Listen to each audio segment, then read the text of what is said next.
Stock market Eid से पहले 70,000 point की नफसियाती हद उबूर कर चुका है। क्या यह लेवल पे स्टॉक मार्केट सस्टेन कर सकेगी? ईरान और इसराइल के दरमियान टेंशन में इजाफा हो रहा है और अगर ईरान ने इसराइल पर हमला कर दिया तो क्या होगा? ओवरसीज पाकिस्तानियों ने मार्च के महीने में $3 अरब से जायद फॉरेन रेमिटेंसेस पाकिस्तान में की हैं। प्राइम मिनिस्टर शहबाज शरीफ सऊदी अरब से क्या खुशखबरी लेकर के आए हैं? टेक्निकल इंडिकेटर्स स्टॉक मार्केट के क्या कहते हैं? और 29 अप्रैल को स्टेट बैंक ऑफ पाकिस्तान की जो मॉनेटरी पॉलिसी कमेटी की मीटिंग है उसमें शरह सूद में कमी की जाएगी या नहीं की जाएगी?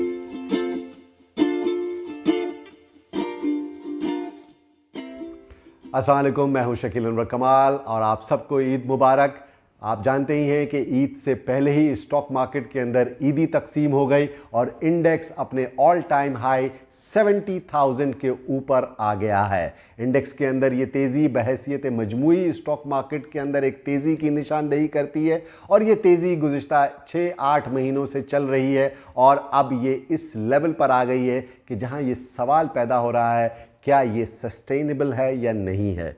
तो जनाब, पहले तो ये जानने की कोशिश करते हैं कि स्टॉक मार्केट में तेज़ी की रीज़न्स क्या हैं। स्टॉक मार्केट में रीसेंट पास्ट के अंदर जो तेज़ी का बाइंग स्प्री नज़र आई है, जो बुल रन नज़र आया है, उसकी वाहिद वजह यह है कि रेट कट एक्सपेक्टेशन है। स्टेट बैंक ऑफ पाकिस्तान अपनी मॉनेटरी पॉलिसी कमेटी की मीटिंग के अंदर आइंदा आने वाले दिनों में इंटरेस्ट रेट में कमी कर सकता है। दूसरी अहम बात यह है कि सऊदी अरब ने पाकिस्तान के अंदर अपने डिपॉजिट को, जो स्टेट बैंक ऑफ पाकिस्तान में $3 अरब रखे हुए हैं, उसको $5 अरब करने का ऐलान किया है। अपने हालिया वज़ीर आज़म पाकिस्तान ने जो हालिया दौरा सऊदी अरब किया उसके बाद से ये पेशरफ्त हुई है। इसके अलावा SIFC के तहत सऊदी इन्वेस्टमेंट्स में भी इजाफे की खबरें हैं। ये तमाम फैक्टर्स हैं जो कि इन्फ्लुएंस कर रहे हैं स्टॉक मार्केट को तेज़ी की जानिब। अब सवाल ये पैदा होता है कि क्या ईद के बाद स्टॉक मार्केट में ये तेज़ी का रुझान बरकरार रहेगा या जैसा कि आप जानते हैं कि गज़ा में इसराइली जाहरियत की वजह से जो सूरत हाल है, अब वो मज़ीद टेंशन बढ़ती भी नज़र आ रही है। गुज़िश्ता हफ्तों में ईरानी कौंसलेट के ऊपर जो इसराइली हमले के नतीजे में 13 उनके फ़ौजी अपनी जान से गए हैं, उसके बाद से इसराइल और ईरान कॉन्फ्लिक्ट में भी इजाफ़ा हो रहा है और टेंशन एस्केलेट होती हुई नज़र आ रही है। और ईरान अगर जवाबी कार्रवाई करता है तो ये ख़ित्ते के लिए और ज़्यादा अलार्मिंग और ख़तरनाक होगी। उसकी वजह से लॉजिस्टिक्स और जो सप्लाई चेन है वो बहुत बुरी तरह से मुतासिर होगी, क्योंकि आप जानते हैं कि समुद्री हुदूद में जितने भी बहरी जहाज़ हैं उनकी आमदोरफ्त डिस्टर्ब हो जाएगी। बल्कि उसके साथ साथ जो हवाई सफ़र है, जिसमें आप जानते हैं कि आजकल अब जो हमले हो रहे हैं, जो अटैक्स होते हैं, वो ड्रोन के ज़रिए और फ़ज़ाई हमलों के ज़रिए बॉम्बिंग की जाती है,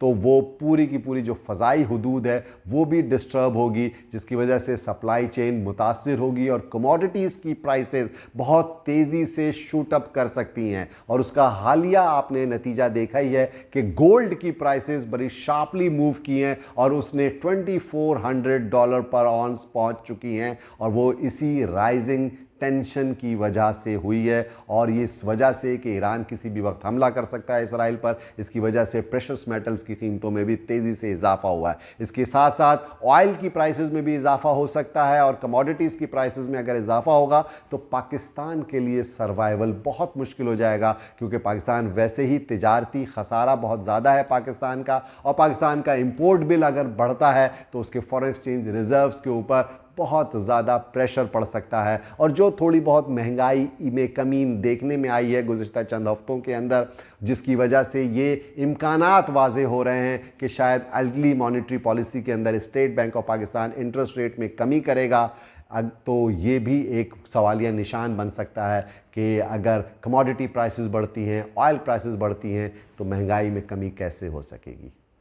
यकीनन प्राइम मिनिस्टर शहबाज शरीफ ने सऊदी अरब का बड़ा कामयाब दौरा किया और वहाँ से वो मज़ीद अच्छी कमिटमेंट्स लेकर के आए हैं और उसमें रियाद और इस्लामाबाद के दरमियान एक एग्रीमेंट तय हो चुका है कि सऊदी अरब के जो $3 अरब पाकिस्तान के स्टेट बैंक ऑफ पाकिस्तान में पार्क हैं, उस डिपॉजिट को वो $5 अरब तक ले जाने के लिए तैयार है, जो पाकिस्तान के लिए एक बहुत अच्छी खबर है क्योंकि पाकिस्तान इस वक्त डॉलर थर्स्टी है। पाकिस्तान के कौमी ख़जाने में डॉलर्स की बहुत कमी है। इसी वजह से अगर मज़ीद सरमायाकारी आती है, होम रेमिटेंसेस में भी आप जानते हैं कि $3 अरब मार्च के महीने में ओवरसीज़ पाकिस्तानियों ने भेजे हैं पाकिस्तान में, जिसकी वजह से पाकिस्तान के फॉरेन एक्सचेंज रिजर्व्स को बहुत ज़बरदस्त फ़ायदा पहुंचा है। लेकिन ये एक रेगुलर सरकमस्टांसेस हैं क्योंकि ईद के मौके पर, रमज़ान में और अगले आइंदा चंद महीनों के बाद जब बकरीद आएगी तब भी होम रेमिटेंसेस में इजाफा ही होता है पाकिस्तान की हिस्ट्री में। यह हमें इन दो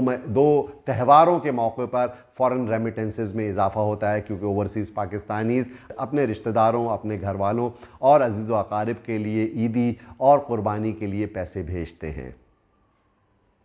तो तरसीलात ज़र में इजाफा, होम रेमिटेंसेस में इजाफा, सऊदी इन्वेस्टमेंट्स की अच्छी खबरें SIFC के ज़रिए, इसके अलावा इंटरेस्ट रेट में कमी की खबरों पर स्टॉक मार्केट में गुज़िश्ता हफ्ते हमने बड़ी शार्प अपसर्ज देखा, बहुत अच्छी मूवमेंट हमने देखी।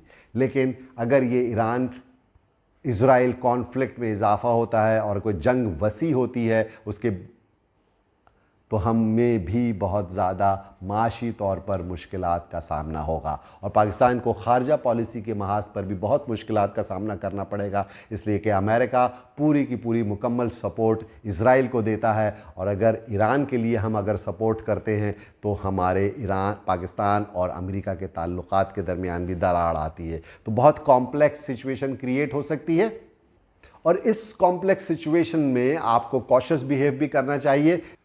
गुज़िश्ता हफ्ते स्टॉक मार्केट के अंदर जिन सेक्टर ने आउट परफॉर्म किया उसमें बैंकिंग सेक्टर, ज़ाहिर है उसके मुनाफे बहुत होशरुबा हैं और उसके अलावा फर्टिलाइज़र सेक्टर ने बहुत अच्छा परफॉर्म किया।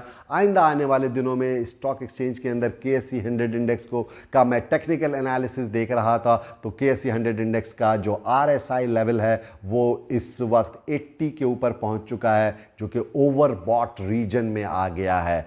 गो के मार्केट में तेज़ी लगती है, लेकिन अगर टेक्निकली हमें कहीं मार्केट में करेक्शन मिलती है तो वैल्यू बाइंग करने का वो बहुत अच्छा मौका होगा। इसीलिए आप बाइंग अप्रोच ज़रूर रखिए, लेकिन बाय ऑन डिप्स मेरी सजेशन है।